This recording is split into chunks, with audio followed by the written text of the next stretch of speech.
Welcome in, everybody, to the purple and gold-clad Skoll Marketing Studios in beautiful downtown Hopkins, Minnesota, for another edition of The Spin Doctor Is In. Well, what does that mean? That means me, Chris Tubbs. I am not doing this alone because you heard him. He is Minnesota Vikings legend, and he is the one and only Chuck Foreman. Chuck, what's going on, man? All's good. Good since I've seen you, except the fact that our team kind of went south for a little bit, but it's not all that bad, I don't think, because I like Carson Wentz and what he did, through an interception, but I think he's right on point right now. The thing about the game against the Steelers was right. I know, we love the offensive line has been like it's a talking point for people, and I understand it. But when you're down three guys and three big time, I mean, right. I feel bad for Ryan Kelly because he's second concussion this year, the center that they signed from Indianapolis. Right. You got Brian O'Neill, the right tackle. You lose him, you've already got your left guard. Like, it's hard for anybody to succeed when you don't have your offensive line. I agree with you 100%, no doubt. Offensive line, no fault of theirs. Don't misunderstand. Kelly, concussions. They're going to have to rethink that because he's the center. He's going to get hit every play. No question about it. Is that something that's going to be ongoing, or is it time for him to rethink what he's doing for a living? Five concussions in five concussions in just a matter of a few years. Right. I mean, at what point do you look at the player, Chuck, and you're like, is it worth it? Because he's still a young man in his 30s. I don't know. How many years has he put in? I think it's since 16, so I think that almost we're looking at 9 years. 9 or 10. Yeah. He's got a good, first of all, he should have a good bank account by now, number one. Yeah. So he could leave with, with a nice, some nice money in the bank and figure out what he's going to do next. I'm not trying to push him out, by any stretch of the imagination. I want him to play because he's a heck of a player. I want him to play too. So, I'm sure the doctors and him, they'll make the right decision for him. But, and with all these, he might not have to get a helmet adjustment. Because now, they make those things. When you get a helmet, they just don't throw a little shell to you like they used to do us, a Riddell helmet, and then they had that little suspension thing in there. And you put it in there, you could tighten it up around. That didn't work, but it looked good, But now they take these guys in there and they fit everything to his own specific head shape, and they do it like that. So maybe not all is not lost. Maybe he can come back. I'm sure he'll sit and evaluate, the situation and do the best thing for him. If I was selfish, I'm saying, I want him back. Yeah, but, same here. But in the same token, I want him around too. So, but the injuries, now's O'Brien. Oh boy. He's out. With the guard. Donovan Jackson, the rookie. Jackson. The whole. It just seems like every week. They got to come with a different offensive line. Yeah. And then you got these new guys in there, and they're trying to adjust to how everybody's going to react to what they see. And it's a challenge. I'm going to say, you've seen guys come and go in the league. And I mean, we hear the next man up philosophy, and we can get into coach speak at any time, but how much do you put into the, next man up? Well, and I mean, it's got to be somebody that's got to be able to Here's do it. what I'm saying. If you don't have a backup that can come in and do the job that he needs to do in this league, if you don't, first of all, you need to pretty much have two starters on the offensive line. You got the first and second guy, but the second guy's got to be really good too. Yeah. So, when they're picking the starter and all that backup or that guy that backup, when they say next man up, I expect him to go into that game and perform at his best level, but a level that's going to enable the offense to work. So because I know one of the things, we talked about, you can have great starters, right? But then if you don't have any depth, you got to have really good depth. You know what I mean? And then beyond that, when they start evaluating players, you can check their speed, you can check their strength, how far did they jump, and all that. But the one thing you got to check out is their injury profile. How often are they injured? What kind of injuries do they have? Is that a real thing? Because we hear about it on the outside. I think if it's not, I'm sure they do. I'm sure they do homework like that. I'm hoping that they do. When I look at offensive lines, and you know, and of course I'm in love with the offensive line because that's who I depended on. But when I see those guys in Philly and Detroit, and you know all these other places that have these big, strong, physical offensive linemen, you know, 6'6", 320, just, and then they got that nasty in them. Yeah, you know what I mean. That's what they got had. They can be off the field. They can be, you know, any way they want. You know what I mean. But when they get to that game, I like those guys that can turn it up like that. You got to be a bull. Yeah, you got to be. Not only that, you got to be a bully, a controlled bully for the most part. You know, you got to have that. You know, when you get in when they get in the ring, you know, it's just like a wrestling match.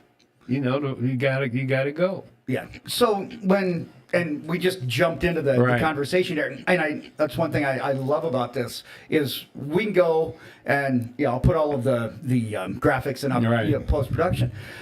When you're talking about the offensive line, is there a misconception that fans have that it's just an easy, like you miss one or two guys and it's like how come that? Because when a team struggles and a quarterback is sacked, everybody looks at the quarterback and it's like, okay, it's J.J. McCarthy's fault or it's Carson Wentz, and maybe it is to a point, but there's more at play than just a quarterback sitting there not making a decision. Here's what I'm saying to you. Most people, they like the profile positions, quarterback, wide receiver, running back, you know, because those are guys that catch the ball, make the runs, do all the things. Those are your fantasy throw the football ball, players. And those are the positions that garner all the attention and things like that. But zero of that works if your offensive line isn't performing up to the level that they need to. Mm-hmm. And they make everything happen. And the quarterback's got to be able to execute, whatever he calls he's making, no question about it. He's got to be able to read the defense and see who's going to be open. And I'm sure nowadays, the quarterbacks don't have to do all the things that the quarterbacks had to do back when I played. The quarterbacks really had to memorize every audible that they had, what play they were going to audible to. It wasn't coming in from, unless they bring it in from the sideline. That was like not often. The quarterback had to have total recall on what he saw when he was looking out there at that defensive front in the backfield. So they had to make those calls. Now they don't have to. All they got to do, I'm sure they got to know the game plan and things like that. But if they got the mics in their ear now, so the coach can say, okay, here's what I want you to call. This is what's coming at you. They make the call, and then they know the audible. But in the meantime, he can tell them what to do. But when that pressure's on you, that's out the door. You got to try to do the best thing you can do, which is get rid of the ball. So you got to have that route that's going to be there for you all the time, so that he can be that guy that you can get to if you're in trouble. So, like back when Fran was quarterbacking, that's the first name I'm going to go to. He had to memorize the entire playbook, all of his audibles, everything? He had everything. All of them had to do that. They had to, they get out there and see what the front defensive front is, and then that's going to dictate, where the linebackers line up. You got to see all that. And then the play that you called in the huddle doesn't look right, or you can think it work with the way they lining up. You got to go to the audible, and then everybody's got to be able to pick up that audible and change the play and make something happen. And so that's the same thing here too. But when you get that pressure, it changes everything. So what we have to do is eliminate the pressure. Give the quarterback a chance to go through his reads. Yeah. And then, he has a good chance of making the offense work. What do you think of Jordan Mason so far? I think he's an excellent running back. We're happy to have him. He's a big-time player, and, And that goes to show you, he's had some really good games here, and he's big, he's strong, he's fast, he's physical. He's all the things that you need to have in a running back. And then we got that whole running back crew is great. In my opinion. The young kid, Xavier Scott, too, coming out, doing what he does. And then we got Aaron Jones. Yeah, he'll eventually be back from hamstring. And this is all good. All these guys, we got some really, really good running backs, And so that's one of the strongest assets that we have. But now you got to have that offensive line to give them an opportunity to do what they do. Yeah, I think one thing that I've said to fellow Vikings fans is that I think it looks worse because all three of these guys are out at the same time, and you're just getting your top 5 left tackle back. Right. He's just getting back, so it's like, hello, Christian Darrisaw. We don't know what this line is going to be. Do you? I mean, I know when general managers go out and they make these decisions. Do you feel like Kwesi? Because I can't put this at the feet of the general manager. He went out and they spent a ton of money in the offseason on the offensive line. I just don't know what more you could ask. You can't control injuries. Who's going to get injured? It's just like it's a physical game. And, when you look at the plays, and then, sometimes when these guys fall, they might fall awkwardly and stuff like that. You got an injury. So, I think most of the guys are durable. Mm-hmm. You got in this game, you got to have some luck too. Want to make sure everybody stays healthy, especially up front there. Then you got a chance. And so, right now, we've got to make sure that our offensive line, whoever they put in there, they've got to understand that they've got to do what they have to do until the frontline players get back. And I think the Vikings, in my opinion, their defense, I don't know what happened to them, last week or anything, because they just weren't on point. But I think with Brian Flores, I think with him and his personality, and you can see it goes right to the defense and how they play. They're very aggressive, smart, and sometimes they have an off game. But I think he'll have them back where they need to be. And then Carson Wentz, I think I'm hoping that they'll put some stuff in there that's going to give them an opportunity. They might have to run some like two tight end formations or something like that. Put another body up there. Right, they might have to do that for a minute until everybody gets healthy. And I mean, my God, you got Myles Garrett coming up, and Myles Garrett's a wagon. Yeah, let me tell you, I watched him last week. Whew. I mean, I never really watched him. Mm-hmm. First of all, physically, when you look at him, he's just chiseled like Samson. Yeah. You know what I mean? He's jacked. And he's jacked. And he's coming every play. I watched him. He is like, and you know how big that dude is? That's a big man. Yeah. And so whoever's got him, you better be ready because he's coming. Yeah. That defense Cleveland has is exceptional. Now they're going to put the young quarterback in there, that Dylan Gabriel. Dylan Gabriel. Now, I don't know. I don't think he's the best backup they got. I think the other guy is, but they playing him. And so maybe that's just what the Vikings need is a rookie quarterback to Yeah, because they got him in there, and then the defense that we have, I think we can do well against them. And, I just think it's going to be a challenge, but I think we can pull it off. If that offensive line can hold up, and if that defense goes back to how they played against Cincinnati, we can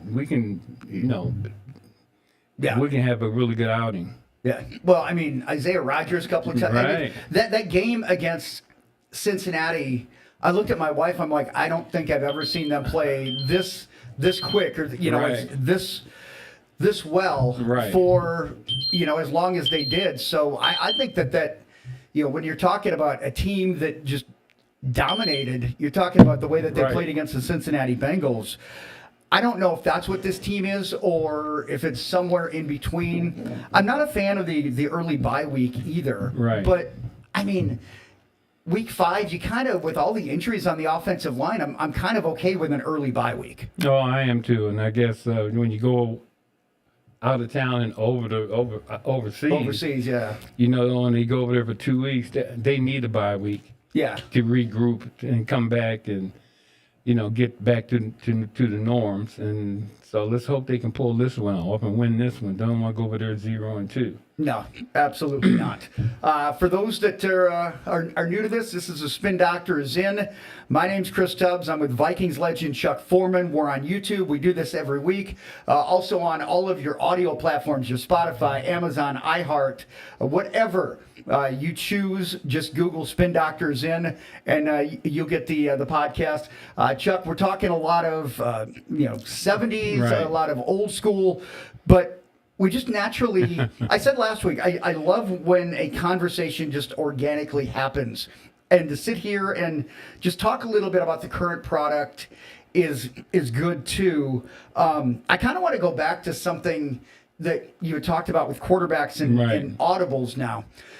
When you were like learning, how complicated or how hard was it to learn a play and then learning the audible to come off of that? Because Well, as I hear as a casual fan, I'm like, Right. it sounds so complicated. Well, first of all, there's the formations, you know, that you come out. You come in split. You come out in what we call a strong formation. That means the fullback's behind the quarterback. The split backfields where both both running backs are to the right behind the tackles, and then you come up. You can get a guy in the slot. You know, that's another whole story. When I played, I was the guy in the slot, not another wide receiver. It was me because I was, you know, there running patterns like that. And so when you get there and you get the you get the formation, you get the play, and then you also get the hot color, which means if you know. You say the quarterback's going to say blue 25. You know that's going to be you're going to be running the play. But when he gets to that hot number, that hot color, he might say red 34. That means you're going to change the play to 34. Then you got to like get your look around, see who's where, because he's already saw why he's already saw and identified the defense. So he's telling us what we got to do. But So you're trusting him to make sure that what he's seeing is correct, right, because everybody's relying on you. it tells us what we got to do. Okay. So it changes what we have to do, and so but that's in my time, as I said, the quarterbacks didn't have the earpieces and things like that. They had to recognize all that stuff themselves, or if there was a play that needed to be changed, they give a guy on the sideline the play to run it in to tell the quarterback, and and then the other guy has to come out. So the way it is now, you know, they have direct, you know, contact with quarterback from upstairs. Yeah. You know, they can tell, everything's electronic. it's like, JJ, this is what you should see. If you don't see this, but in the meantime, we're going to make this call here. That's why red 24, whatever it is to what it is. And then if you see this is what we're going to change the call to. So they'll identify the defense when they come out the huddle and line up. And then he has to play the call from upstairs. How often was there an audible call? Was it pretty common that he'd have to audible into a change the play at the line? Yeah, during the game, you're always changing the play. Not all the time, but I'm saying quite a bit of the time, because if people come out with different lineups and defenses trying to shut you down, and then you're gonna have to adjust your offense or the play to beat that defense. So when you're coming up with the play, like how is the play, like you're talking about, red 25 or blue 44? Like, do you go through the formation and then you go through that hot color? What does it mean when something's like a hot color? When he gives you the color, then he'll give you in my time I'm talking about. He'll say blue 25 or blue 44, like you were saying. But in the hot call, to change the play, for us anyway, it would be a color. Okay. And then when he said that color, that's when you knew you had the play was being changed. But he'll say the color first, say like yellow 25. That means we're changing the play to a 25 lead or something like that, which means, or whatever play it was, and then you change to that. blocking scheme up front might change too. But you, as a running back, you know what your position is and where you got to go. For me, I always read down the line when I got the ball. I might have supposed to go outside, but I might come inside if I saw. Just depending on where that blocking scheme is. Right, where the blocking is. scheme is, and I kind of like that. Because when you can read it, I always thought the offensive line, look, just get in front of them and take them wherever you want to take them. Yeah. And then I'll just run off of you. That was what I always told my offensive line. Don't worry about that. Let me worry about that. Just get on it. So you would just kind of essentially like rub off of your offensive lineman to try and get through? Well, what I always did was I always took a step back because I got off the ball pretty quick. And when I got the ball in my hand, I was like making reads at my top speed at 2 steps. I'm like, I'm gonna be gone. How far back did you line up? I myself always like to line up 5 yards. Okay. Because I got off the ball pretty quick, but the other guys, generally were at 4.5, 4. But because they were doing the blocking. Sure. Okay. For me, I wanted to be hitting full speed when I hit the line because I could read and change directions pretty quick. So that was the advantage that I had. But it's all up front. And I always liked as long as the offensive line was on somebody and taking them anywhere they wanted to take them. It's difficult for them to move them the way where they want to move them. Yeah. But just take them the way they're going, and that's why I used to get back. Because I could just read off of that. So you'd read the momentum from the offensive lineman? Yeah, I would read who was taking who where. I didn't care where they were taking them because I could get to the hole, because I was 5 yards back. So I had an opportunity to see and read, on the run. One thing that I find interesting when you came in and you mentioned that you were a fullback. You were listed as I was a fullback with the Vikings, but all the best plays are from fullback position. I think I told you before I was upset when they moved me from what we call the 2-back to the 3-back, because in my opinion the fullback was the guy that was always blocking, and I couldn't understand it. But in our offense, it was the best move because the best plays were from the fullback position. Plus, it gave me an opportunity to get into the slot. They weren't expecting me to be in there. Oh yeah, because when I think fullback, I think of the big bruising, blocking back. That's what I thought it was when they moved me. I'm like, man, I'm not blocking. You didn't bring me up here to block. You bring a fullback out and line it out but wide. That's not the way they had. Jerry Burns had our offense set up, and obviously worked well for us. And I was able to, with my ability to catch the ball and my ability to escape. And run good routes, when they put me in there in the slot position, we caused a lot of havoc in there with that. I want to get into some word association with some of the guys that you played with, and I kind of want to start with some of those running backs in the backfield. Okay. First name I want to throw out is Dave Osborne. Dave Osborne. Those guys, first of all, were tough, smart, physical, and very, very knowledgeable of the running back position. They told me he's one of the guys that taught me everything I knew about the position because I was not that in college, but full time. I was a wide receiver, cornerback, and running back. And when I got up here, I was pretty much, when I was in the All-Star games, I told you, I was just running. I was just being natural because I didn't know much about it. I mean, I won all the MVPs in every game, but it was only just, I was just running where I saw. But when I got up here, I understood the position differently because there's so many things that were incorporated in it. You had the block, you had the blitzes and all that kind of stuff. Dave Osborne was smart, and he took the time to. He just called me, hey, Rook, this is how you got to do it. And so and Bill Brown the same way. Yeah, I wanted to ask you about Bill Brown, too, and, the guys that kind of took you under the wing, like very accepting of very much you? So. Okay. Very accepting of me. My mother, they were always like my mother, which made that, which is real nice, because when they met my mother, they would always tell her, well, we'll take care of the rookie, Miss Foreman. Don't worry about it. But, the Bill and Dave Osborne pretty much taught me everything I knew about being a running back. And they knew I was there to take their position. That's the other thing. That's got to be.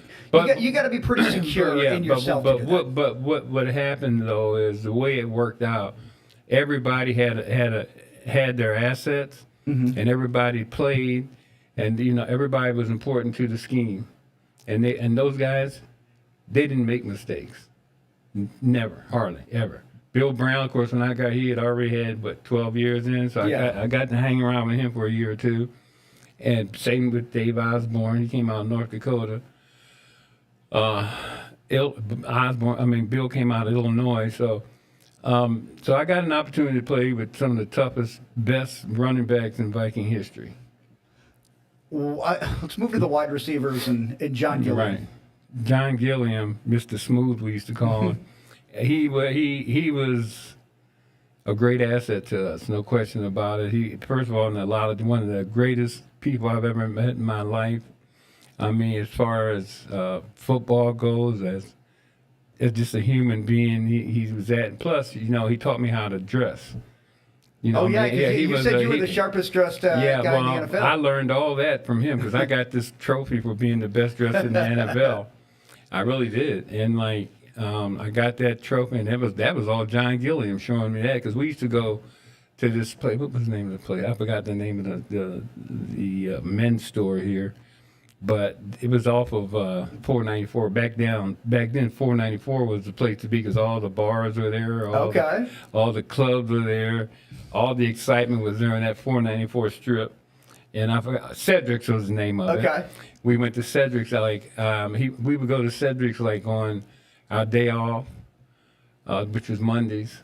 You go in there and pick up a sport coat or a suit, and then they tailor it real quick. And when we got on the planes, it was like who was going to outdress who.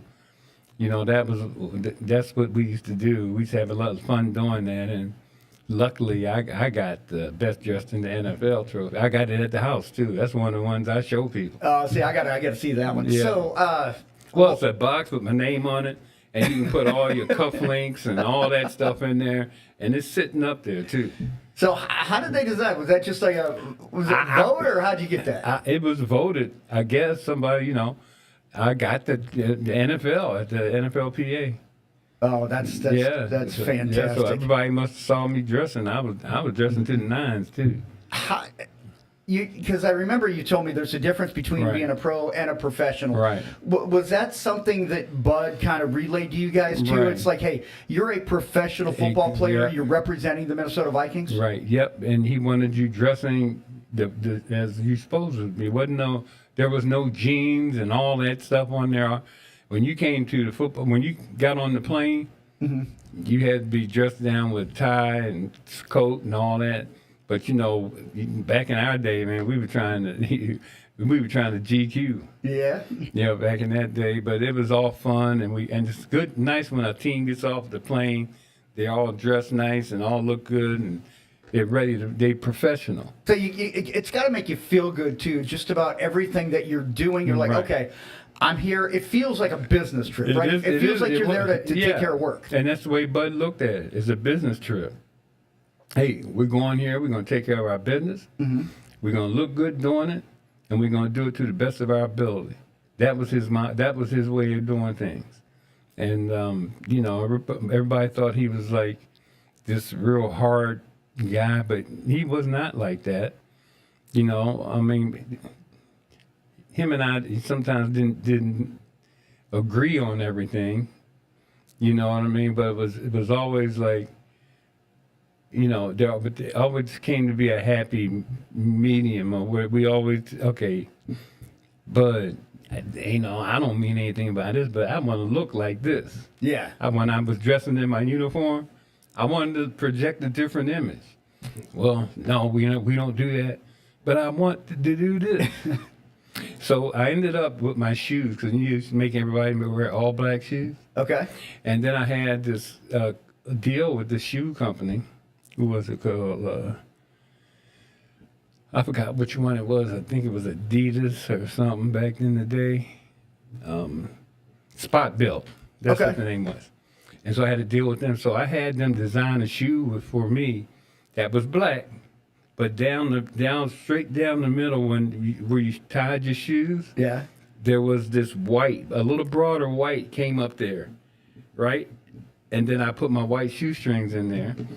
And then, it looked better to me. Man, you were really styling the profile back in the day. And I thought, when I first put them on, I said, I wonder what he's going to say about that. But I went out there, man. I think I had one of my better games. He didn't say anything about those shoes. He said, good game. Bud was not. Do you think he ever noticed the shoes? Bud noticed everything. Really? There's nothing. Nothing he didn't know? Nothing. You think Bud knew everything. And he'd tell you what you needed to know, not what you wanted to hear. And I think that's one of the things that separate him from a lot of coaches. The only thing about Bud is when I got traded, I think, he wasn't the guy that called me. Or was he? But anyway, Mike Lynn did. But I just thought he would have called or said something to me like, hey, Chuck, we're going to go a different direction, da-da-da-da-da. But that didn't happen. And, I'm like, that hurt my feelings. Did you ever get a chance to talk to him about it? No. I never said anything about it. I was just saying then, everybody say, hey, man, this is the business. And that's how I looked at it after that. I looked at it a little bit like that, but when in this business, they traded Alan Page. Or no, they put Alan Page on waivers. Mm-hmm. I think they traded Carl Eller. So I knew that. I'm like, wait a minute, I better get ready. So hey, this rate faces this is not a game that lasts long. Yeah, but like we said before, you've got a finite amount of time. Yeah, you got a finite amount of time. You got to do it when you got to do the best when you're younger, because when you get older and you're not performing in it, that's when they're gonna be like, hey, maybe we got to go in a different direction. Yeah. But my experience here with the Vikings was second to none. When I went to New England, they had some nice guys on the team and stuff like that. I liked their coach, too, Ryan Earhart. But it just wasn't the same. Yeah. Did you ever talk to some of the other guys when they were released or traded and see if they had kind of the same experience? Yeah. It's a business, but sometimes it can be cold, Well, looking back on it now, those were the heydays of the franchise. Right, and you didn't have, the players didn't have any kind of say in anything. The union was just getting started, and so you guys were kind of at their mercy, even all the players weren't on with the union until something happened to them. Then they go to the union. On our team, we had guys that didn't support the union. Really? You didn't have like a player rep at all? Yeah, we did. Alan Page was our rep, and Alan, he got frustrated with some players because he was trying to tell them what was going on and what they needed to do. Were they younger players kind of guys? No, some of the older ones too. Okay. But me, I always looked at Alan Page as somebody that was just special. Smart. Yeah. He came. He's one of the greatest players to ever play in the NFL. And I had an opportunity to be his teammate, but just observing him and how he lived his life, how he lives his life, I'm like, okay, he knows what he's done, and then he's confident in who he is. You can't tell him, and I'm like, oh, that's like me. I'm not. Nobody defines me but me. Yeah. And that's Alan Page. Well, he's a Supreme Court justice here in the state of Minnesota. We call him Justice Alan Page because he has earned that right. He's earned, with everything that he's done and, what you guys have done over the course of history. Right. I just feel like we're looking at these guys and you tell me these stories. I mean, nowadays, it's just such a foreign concept that people would not at least reach out and be like, hey, this is what's happened to me, and there'd be that communication. But it just seemed that you guys were just kind of on your own then. Once, you were pretty much on your own, and at the the ownership had control of everything. Mm-hmm. And if you got with a good organization, it would be good for you. We had a good organization that, for the most part. Could you just until tell? Mike Lynn came. Because when did Mike Lynn come? Was that 78, 79? I want to say Before that, because he negotiated my last contract. Okay. He's the one that told me No, that's okay. Hey, we all got frogs in our throat from time to time. It's all good. It's all good. He's the one that told me when they made my offer. He told this guy that's representing with me. His name was Tom Rich, and he told us in the meeting. He says, "Well, listen, you can either take this contract here, or go, work at the post office." Wow. And this was your second contract, like after you had already been proven in the NFL, right? Forget the fact that I was a college graduate and I was what I wanted to do was be a teacher. Mm-hmm. Did that, graduated from college with some honors, right? Highest was inducted into the highest honor at the University of Miami, the Iron Arrow. Mm-hmm. Which says you're distinguished and you did well in school, you were a good person, all those things. And then this guy's telling me, you can either take this contract or you can go work at the post office. That told me one thing, that in my opinion now, what he thought of me, Mm-hmm. Which wasn't much. And so that told me right then that I better start thinking about what I'm doing after this. Oh, because he survived my attorney jumping over the desk to try to choke him. Really? Yeah. I can't imagine. I had to pull him off.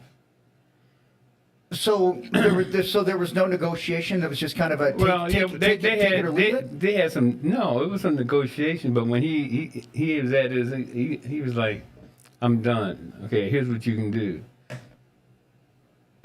I find that so remarkably insensitive. It was, but that's the way it was back then. Hey man, he is who he is. He was who he Sure, was. yeah.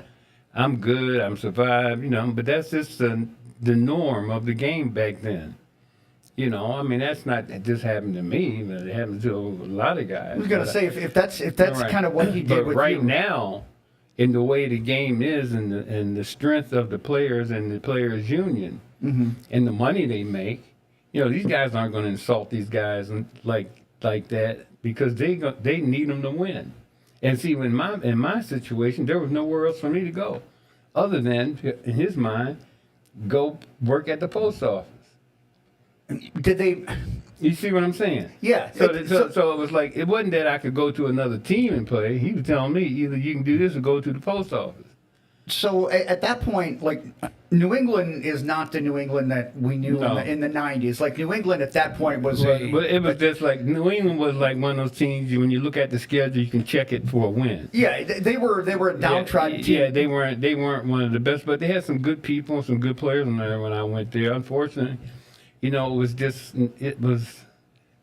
Do you feel like I you were went sent from there as a punishment? from the penthouse to the outhouse. Yeah. Do you feel like it was a punishment to be sent to all teams in New I England? don't know if it was a punishment, because there were some nice guys over there, and then there were some guys that were. I don't want to get into their personal thing. I knew what it was about. It wasn't about me being on their team, I can tell you that. So, but I wouldn't mention their name. But they had a lot of really good guys on there, some good players. It's just unfortunate that I went from a winning organization to an organization like that, and I wasn't used to how New England ran their team. It was different. Yeah. Well, I mean, Well, so like I go from championships to, wannabe team. yeah. You know, we were talking about some of the guys that you play with, John Gilliam, talking about being sharp dressed, and Right. how about Sammy White?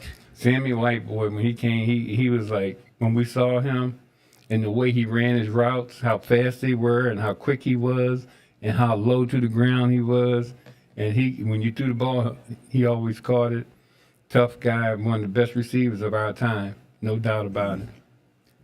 What about Ahmad? Well, I remember seeing the end of Sammy White's careers when it really started to get into to Vikings football. Ahmad Rashad? Ahmad Rashad, I call him Mr. He ran the smoothest, most beautiful running routes, and then he was a great athlete too. Ahmad was, he was just a great athlete. Not only that, and he was an exceptional wide receiver and one of the best we've ever had here, no question. Him, John Gilliam, Sammy White. Yeah. Hey, the best in the league in our era. Yeah. We were lucky. I was lucky to play with all of them. And Ahmad, he's a real good friend of mine, and he's, he knew as far as the game goes. Because Ahmad was traded like 1, 2, 3, maybe 4, 3. He was drafted by St. Louis. Then they sent him to Buffalo. Was it to Buffalo? I think. Okay. And then he went to Seattle. And then he came to us. And then do you feel like this is kind of where he flourished? I think this is where he was the happiest, where he was able to showcase his skill. This was a great, great athlete I'm talking about. I'm out 6'3", 6'4", 215, could run like the wind. Ran a beautiful route. But when we got him, he had hurt his knee. And when I first met him, and he was like, dang, I said, how are you going to run on that? But even on one leg, he was running routes and patterns that most guys couldn't. Unbelievable. Until he got healthy. Bud let him get healthy. And, boy, he was a great asset. Yeah, I think people look at Ahmad Rashad and we see him for the media and everything that he's done. He's carved out a fantastic career for himself, and then kind of forget about what he did. You also played with one of the best tight ends in the history of the franchise, in Stu Voigt. Yeah, Stu Voigt's one of my favorite people. Him and his wife, Linda, they are. Every big play that I ever had with the Vikings, Stu Voigt was a part of it. The toughest guy on the team. I mean, you could depend on him all the time. And he's just one of my favorite people for sure. Stu was a great player. How about Fran Tarkenton? Fran, because, when I got here, he'd already been in the league 10, 11 years. I don't know, 12 maybe. Fran's a good guy. He was much older, so we, wasn't like we had, but yeah, he took advantage of my skill set, no question about it. That's a smart quarterback, though. Smart quarterback, incorporated me into a lot of things. We made a lot of big plays together. I learned one thing about playing with Fran. When the play broke down, just stay in front of him because he'll find you. And we did that a lot, and he was great to play with. He was actually gave me advice a couple different times on the field. I was a rookie. I remember him telling me one time, Chuck, when you see that hole, just turn it up and run, and just turn it up and then go. And I'm thinking, because I was doing a lot of the moves. He said, Chuck, make that move and go. And that's what I started doing. That was some great advice from Fran. But Fran was good to play with, certainly for me. And playing. I mean, we really together with Jerry Burns changed the way offense was played in the NFL as far as the fullback, running back goes, coming out of the backfield, making plays, putting me in the slot position. Did you see, because you came in 73, did you see at a certain point that other teams were starting to copy what you guys did? Well, no, not right away. I'm not saying they didn't have the players to do it, but they just didn't think about doing it. They weren't doing it, but we did it, with me, and of course we were beating people offensively from our different plays and play sets, and Fran was executing all that stuff, and we had a great offensive leader in Fran, and then our offensive line, they were They were pretty good. Yeah, I want to get into those guys here because I feel like people talk about the offensive line and it's like, oh well, the offensive line. If it didn't, they kind of become a lightning rod for Right. people. But the offensive line for you guys so incredibly important as it is still now. Mick Tingelhoff. One of the greatest to ever play.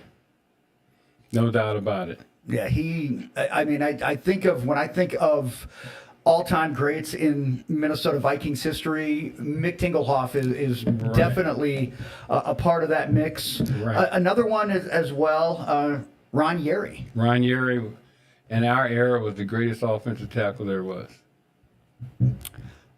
How about Ed White? Because Ed I know White- maybe he doesn't get the recognition that he deserves. It does not get their recognition. Ed White should be in the Hall of Fame. Now, there's Ed White and there's Ron Yeri. Two of the greatest players that ever played here in Minnesota. Both are Hall of Famers. Ron's in, Ed's not. And when Ed White left us, the whole offense went south because nobody could execute the way he did. What was the relationship? Because the Purple People Eaters were kind of synonymous with that in the defense. What was the relationship during that time between the offense and the defense? Well, I thought they respected each other. First of all, when practicing against the greatest defense that probably ever assembled in our time, every day. And there was one day a week when they went at it. Sometimes they used to hold me out and I'd go to the sideline and I'd just watch them. I'm like, wow. So they all fed off of each other and that's what made us great.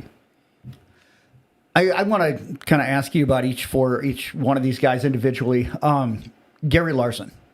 Gary Larson, I didn't get to play with Gary but 1 or 2 years, but, he was the guy in the middle there in that defense that he held everything up so everybody else could flow to their assignments. He's one of the best to ever play here.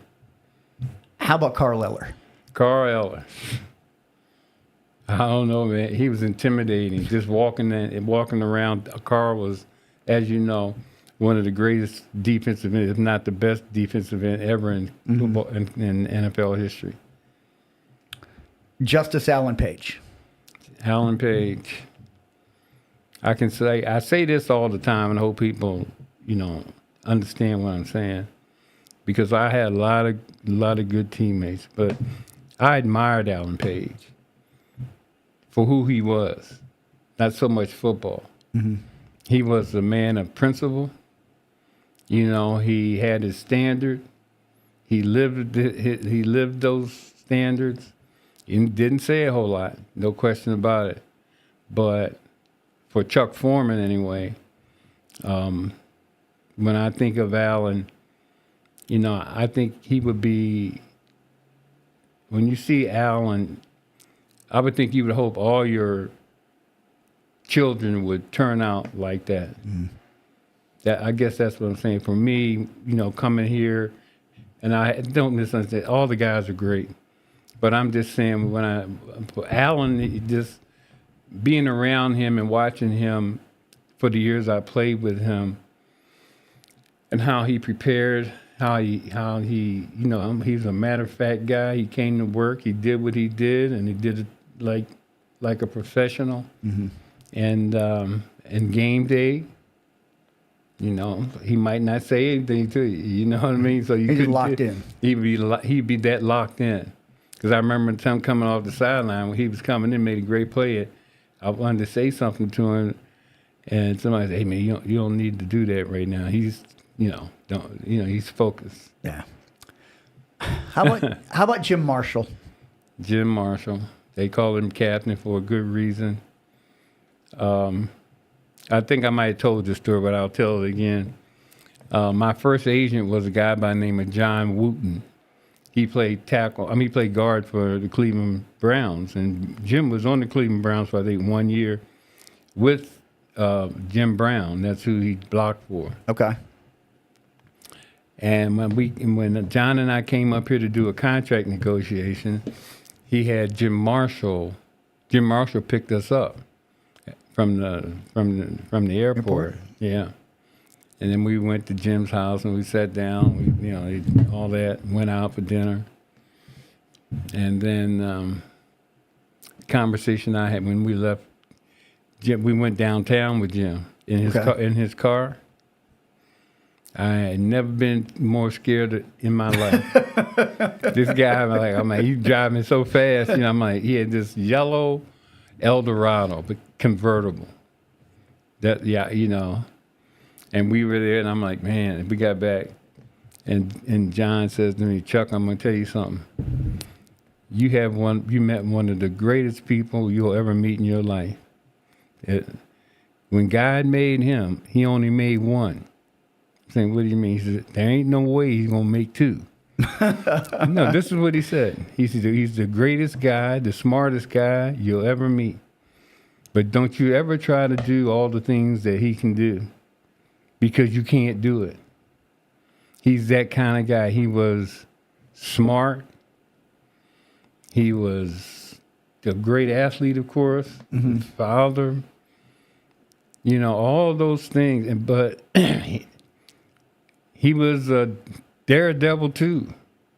I mean, he was like, some of the things he would do, I wouldn't do.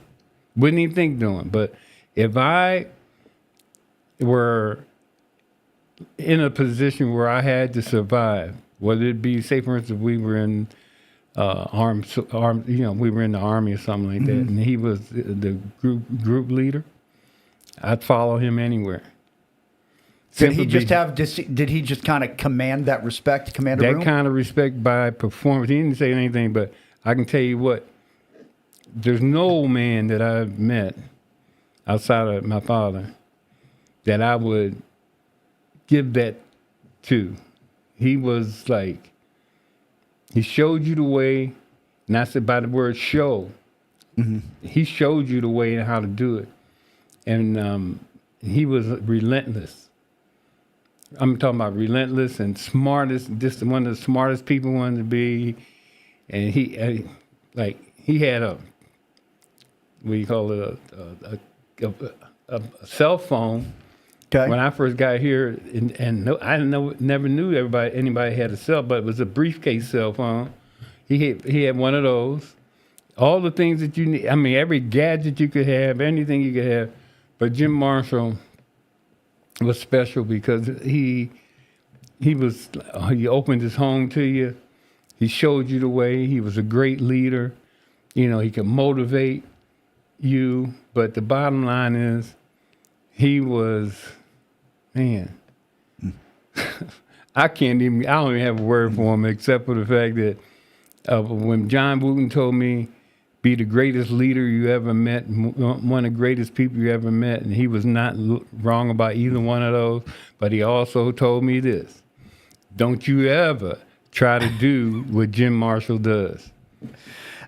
I feel like fans, and especially Jim Marshall, it's the one play where he runs the wrong way. Right. I feel like people look at that and they're like, okay, this is who he was. It's like, it was one of those moments in time. It's a part of a career, but for me, I look at him and I'm like, that's such a small part of what Jim Marshall's legacy should be. I mean, it's one of those that I'm sure after it happened, you're like, well, what the heck? But it doesn't take away from the fact that he was a fantastic player. No, not at all. I was just one play, and you can easily get turned around like that. But he's known for that one play. But Jim was a whole lot more than that. He was a great leader, and you can trust him. And like I said, if you were ever in a situation and you had to survive, you want him with you, because he would lead you right out of that trouble. How about Jeff Seaman?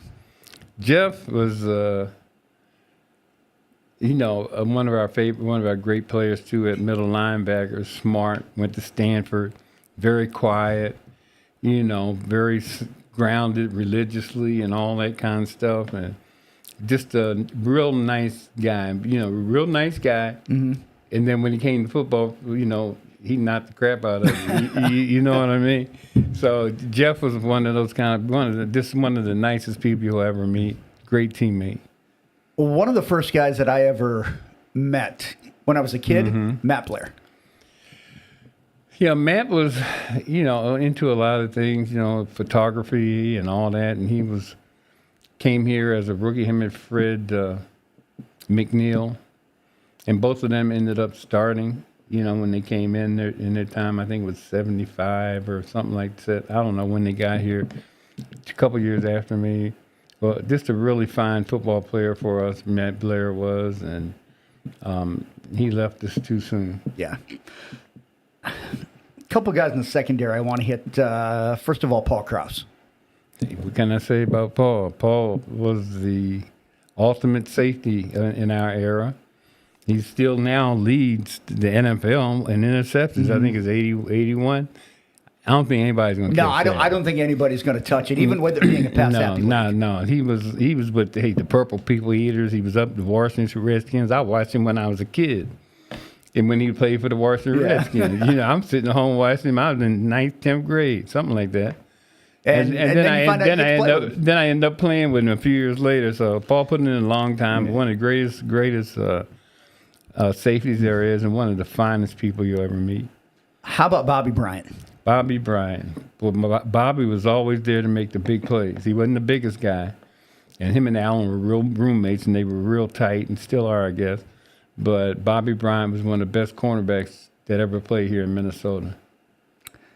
Finally, all good teams need good special teams. Right. Fred Cox. Yep, Fred Cox, the last of the straight-ahead kickers, that's for sure. And Fred was that. And Fred was a good athlete because, we went to the University of Pittsburgh. He was a running back there. Nobody knows that. I didn't know that, no. Yeah, he played some running back there. And actually, in practice, sometimes he'd line up there, to be, scout team or something like that. But in his time, Fred was one of the best, no doubt. Are there any players that you feel don't get their just due in terms of being part of the heyday of the Vikings, of those, some that don't get acknowledged, don't get talked about that maybe should? I don't know. I played with some really good guys. They talk about the guys that make the plays. They don't talk about like Brent McClanahan was a great, he could run, but he's a great blocker. Those kind of guys that set that off. And I think everybody that plays in the NFL and plays their position is important to the team. Our special teams were important. I didn't care if you did one thing great, Bud would have you on the special team. Because if you could block a kick, you didn't make mistakes with Bud. And special teams, they really, really worked on those. So all those guys on our special teams always did great jobs. Wendland Hall was a great leader on that.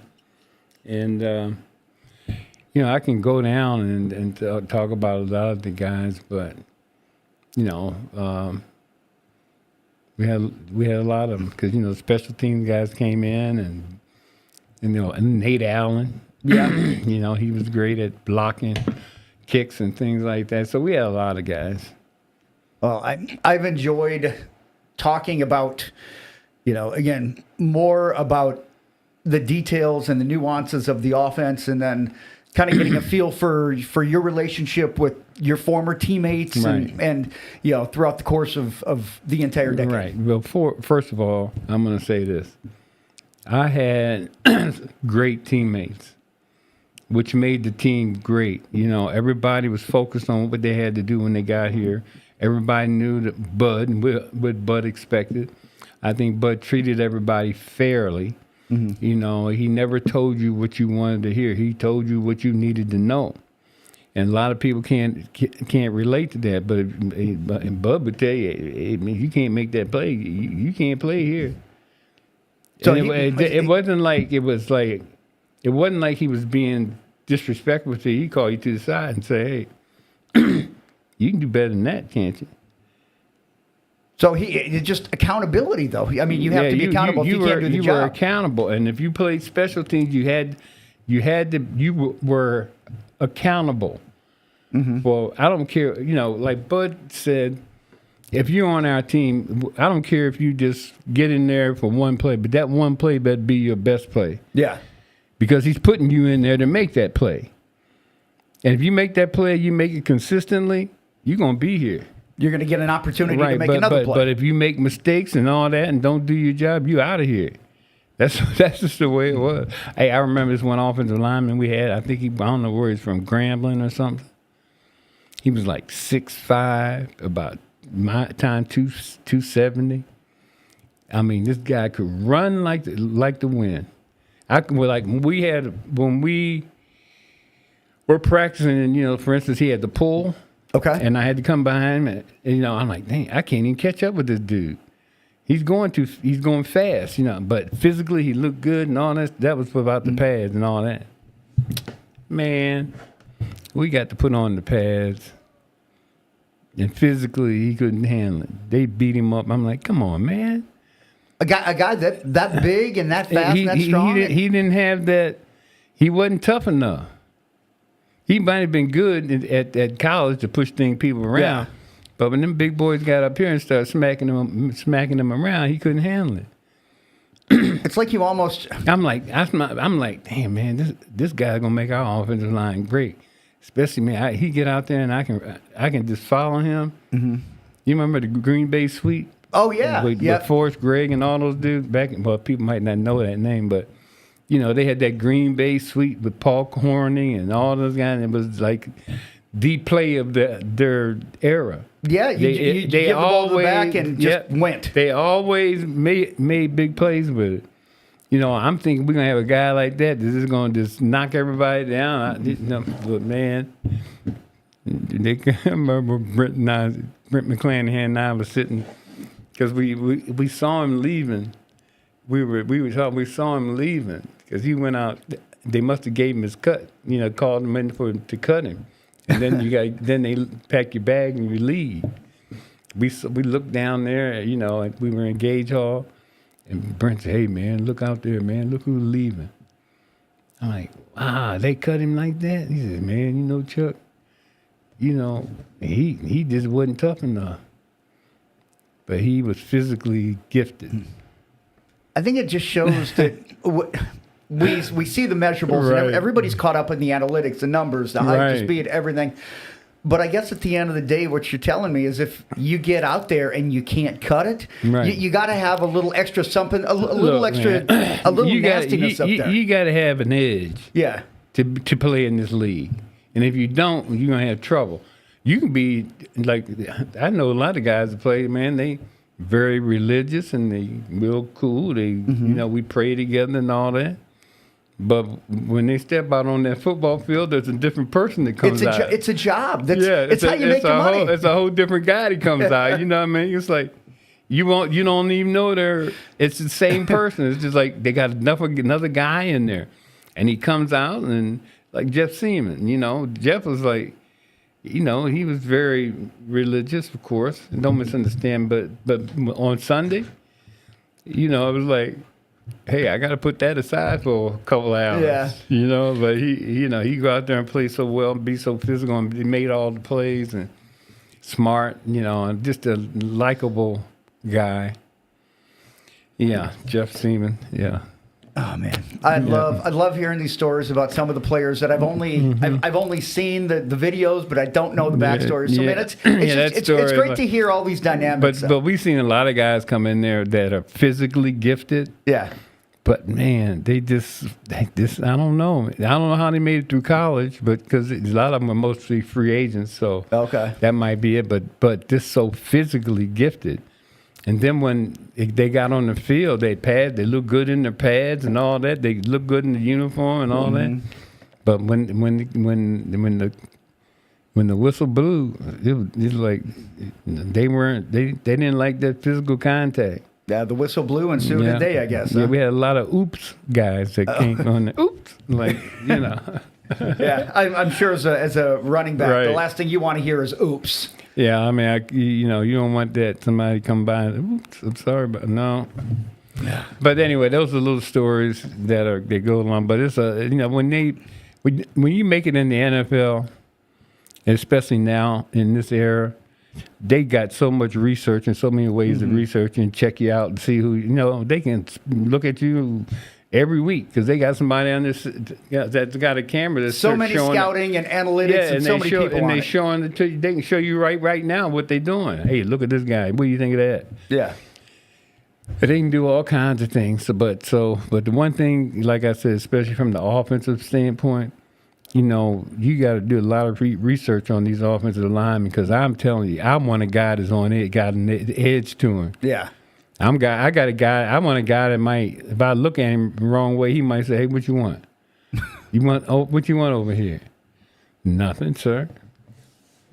I love how we started the show talking about the offensive line for the Vikings, and now we're going to bookend talking about the offensive line. So, man, Yeah. I love this, Chuck. Man, this has been a lot of fun today. Me too. All right. That is Chuck Foreman. I am Chris Tubbs. By the way, you can follow us on YouTube. Rate, review, subscribe.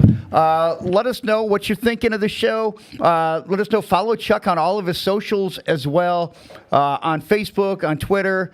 I believe he's on Instagram as well. Skull Marketing takes care of all that.